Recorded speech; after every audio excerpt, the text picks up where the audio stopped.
말씀으로 하루를 시작하는 모든 성도님들을 주님의 이름으로 축복합니다.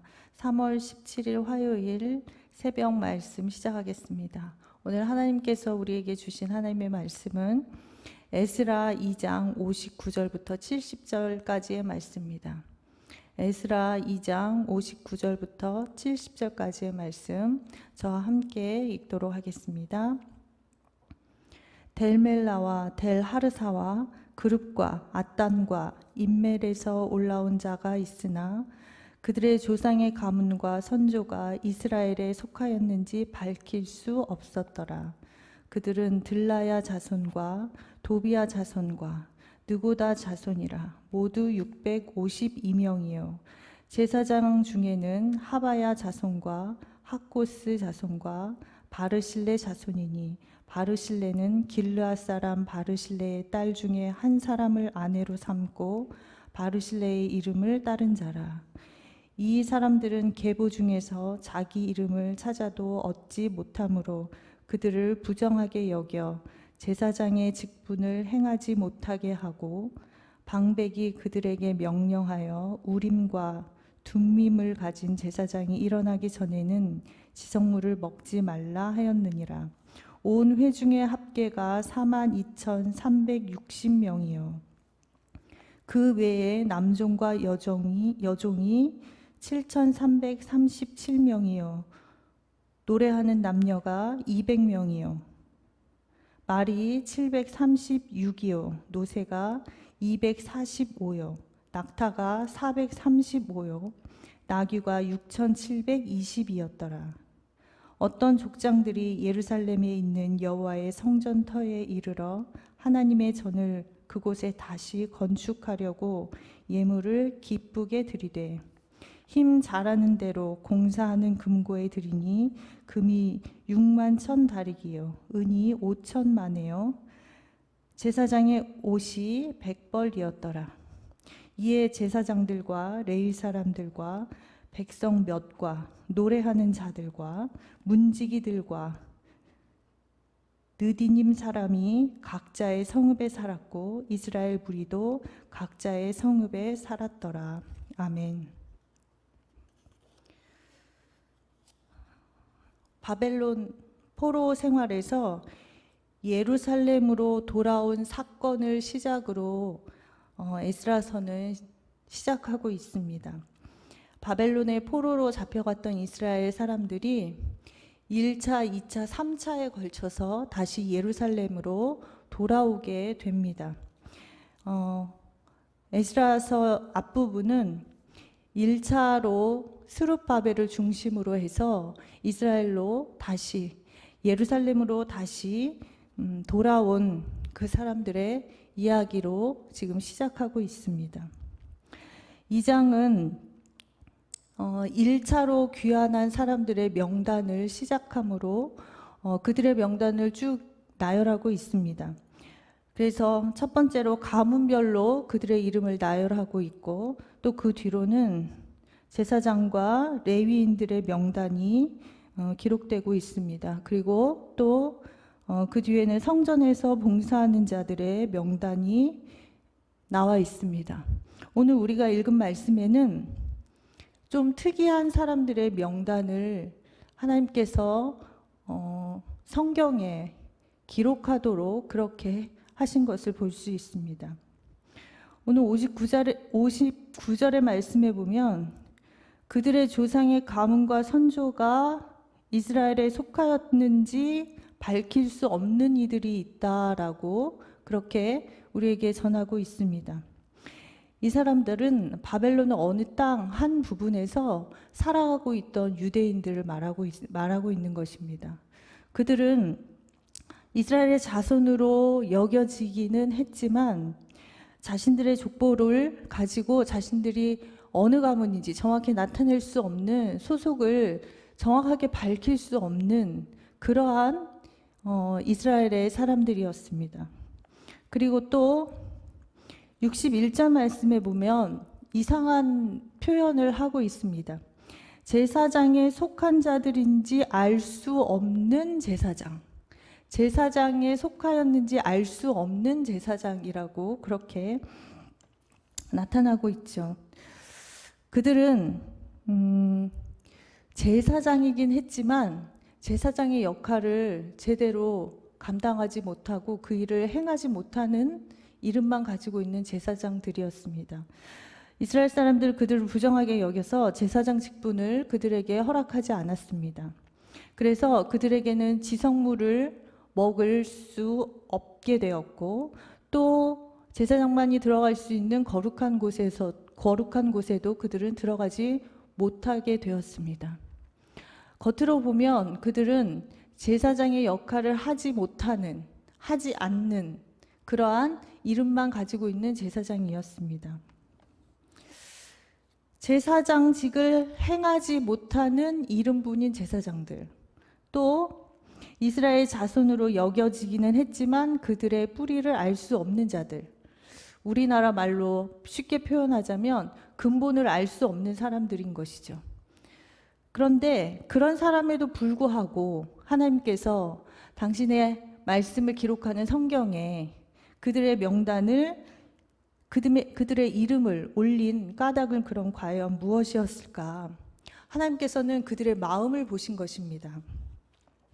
1차로 바벨론의 포로에서 다시 예루살렘으로 돌아오게 된 사람들은 70년의 포로 생활이 끝난 이후의 일인데, 그동안 사람들은 1세대들은 거의 다 죽고 1세대들은 거의 없는 상황이 되었습니다. 그래서 1차로 자기들의 고향으로 다시 돌아온 이 사람들은 바벨론 땅에서 태어난, 혹은 페르시아 땅에서 태어난 2세들의 예루살렘으로 귀환하게 된 것입니다. 2세대들은 예루살렘이 고향이 아닌 사람들인 거예요. 그래서 그들의 고향은 바벨론 혹은 페르시아, 그 땅이 그들의 고향인 것이죠. 그리고 그곳에서 자기가 나와서 태어나고 생활한 그곳이 훨씬 더 익숙하고 살아가기가 편했던 사람들.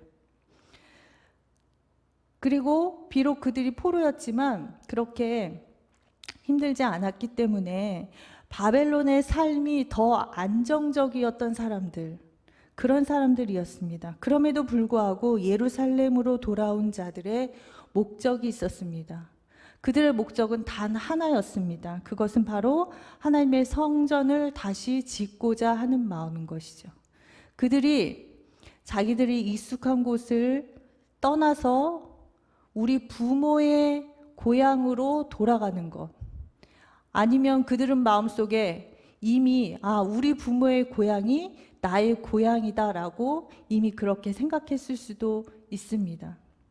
익숙한 그곳을 떠나서 예루살렘으로 다시 돌아오고자 한 목적, 그것은 바로 하나님의 성전을 다시 세우고자 한 것, 바로 그 하나였습니다.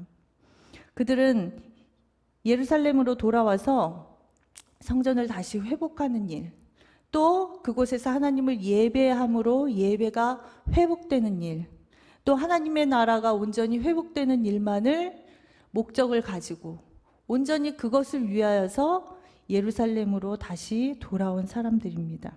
하나님께서는 이스라엘의 회복을 이미 약속하셨습니다. 그래서 많은 시간이 흐르고 나서 하나님께서는 고레스 왕의 마음을 먼저 감동시키셨고, 고레스 왕의 마음을 통하여서 또 이스라엘 백성들을 감동시키고, 또 고레스의 말을 통하여서 바벨론 사람들을, 바사 사람들을 감동시켰습니다. 그래서 하나님의 성전을 짓는데 이스라엘 백성뿐만 아니라 다른 나라 사람들이 헌물한 것으로 하나님의 성전을 지을 수 있도록 그렇게 많은 사람들의 마음을 감동시키셨습니다.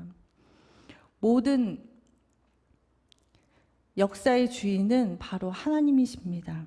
하나님의 방법으로 이방 땅의 왕의 마음을 감동시키시고, 당신의 백성의 마음을 감동시키시고, 이방의 백성들까지 감동시키셔서 하나님의 일을 이루어 가시는 하나님의 방법을 우리가 말씀을 통해서 볼 수 있습니다. 이스라엘에게 있어서 그러면 하나님의 성전을 짓는다는 것은 어떠한 의미가 있는가?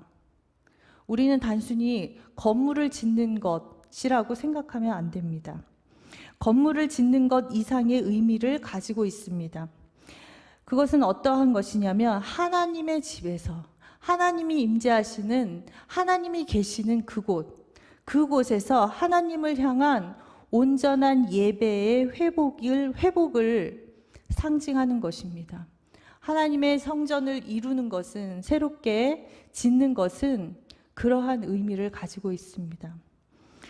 그래서 이것을 기대하고 떠난 자들, 이것을 기대하고 자신들이 태어난 그곳을 떠나서 예루살렘으로 돌아온 자들, 그들이 돌아올 때 가지고 있는 마음은 바로 이런 것이었죠. 하나님의 백성으로서의 삶을 내가 다시 찾아야 되겠구나. 내가 하나님의 백성이면서도 예배하지 못하고 살았는데 이제 하나님의 백성다운 모습으로 하나님의 백성다운 삶을 살아가야 되겠구나. 그리고 그동안 드리지 못한 예배를 통하여서 하나님과 올바른 관계를 다시 회복해야 되겠구나.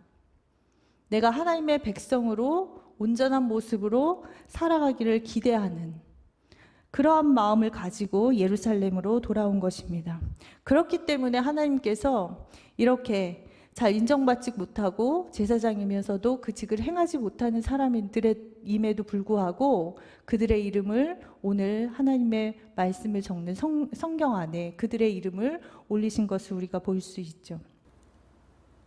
68절 말씀에는 하나님의 전 앞에 갔을 때, 예전에 터에 그 사람들이 다다랐을 때 그들이 한 행동을 우리에게 가르쳐주고 있습니다. 성전 건축을 위하여서 그들이 예물을 드렸습니다. 그런데 어떻게 드렸냐면 기쁘게 드렸다, 이렇게 우리에게 전하고 있고, 또 힘 잘하는 대로라는 표현을 하고 있습니다. 그들이 있는 힘껏, 가지고 있는 것, 또 기쁜 마음으로 하나님의 성전을 짓고자 하는 마음으로, 자원하는 마음으로 예물을 드렸다고 오늘 말씀 우리에게 가르쳐주고 있죠.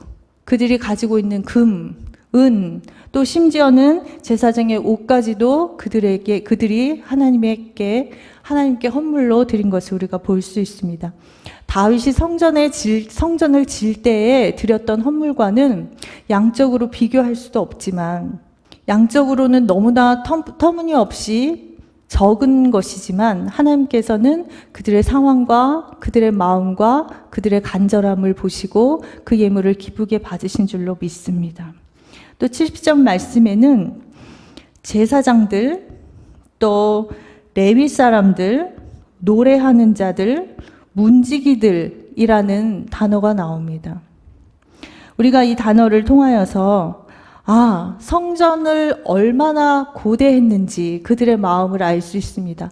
제사장들은 이미, 물론 성전이 지어지면 가장 할 일들이 많은 사람들이 제사장들이겠죠.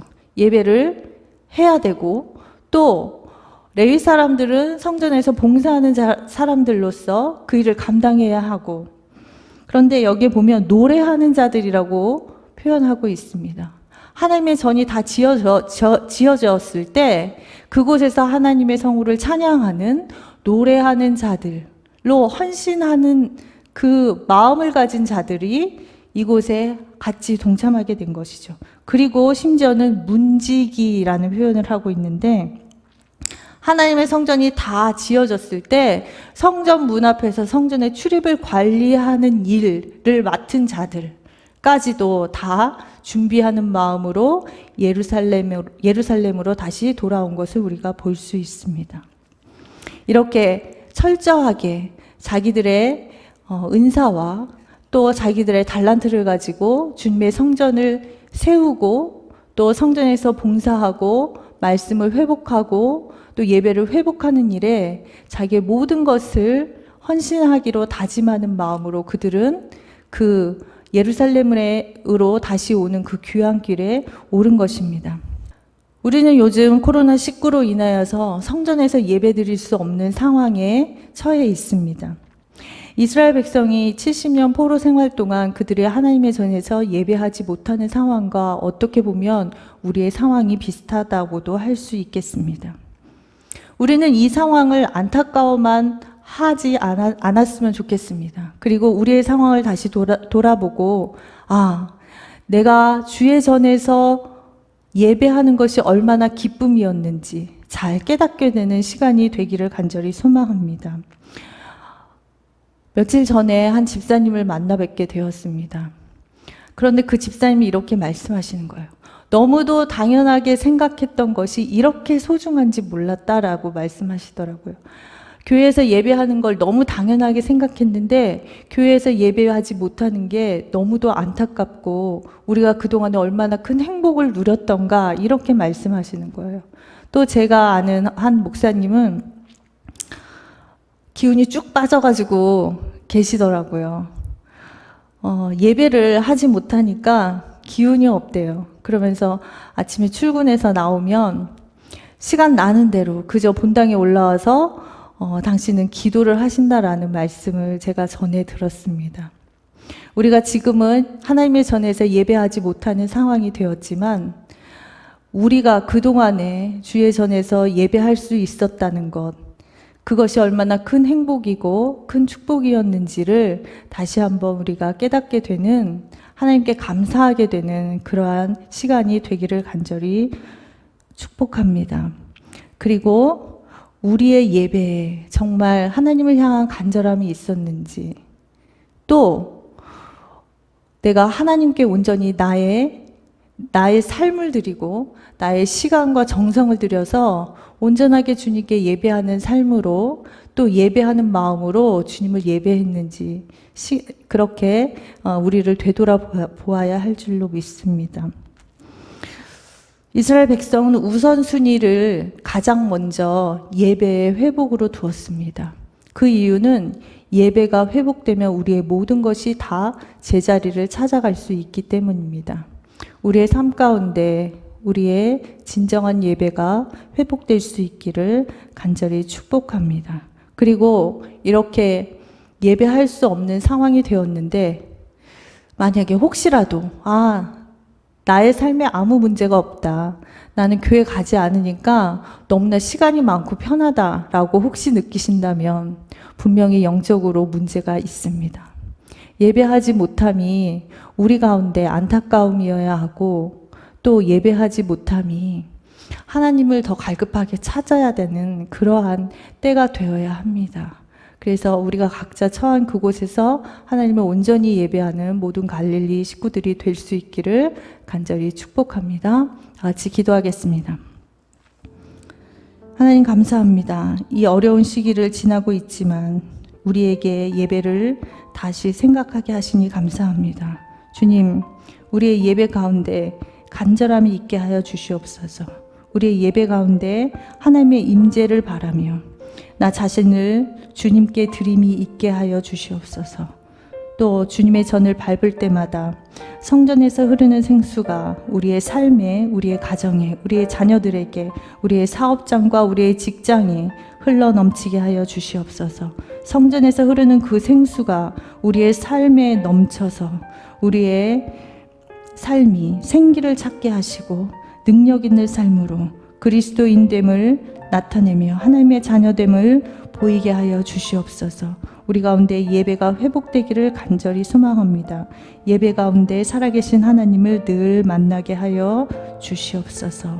오늘도 주님과 동행하는 거룩한 날 될 수 있도록 축복하여 주시고 거룩하신 예수님의 이름으로 간절히 기도하옵나이다. 아멘.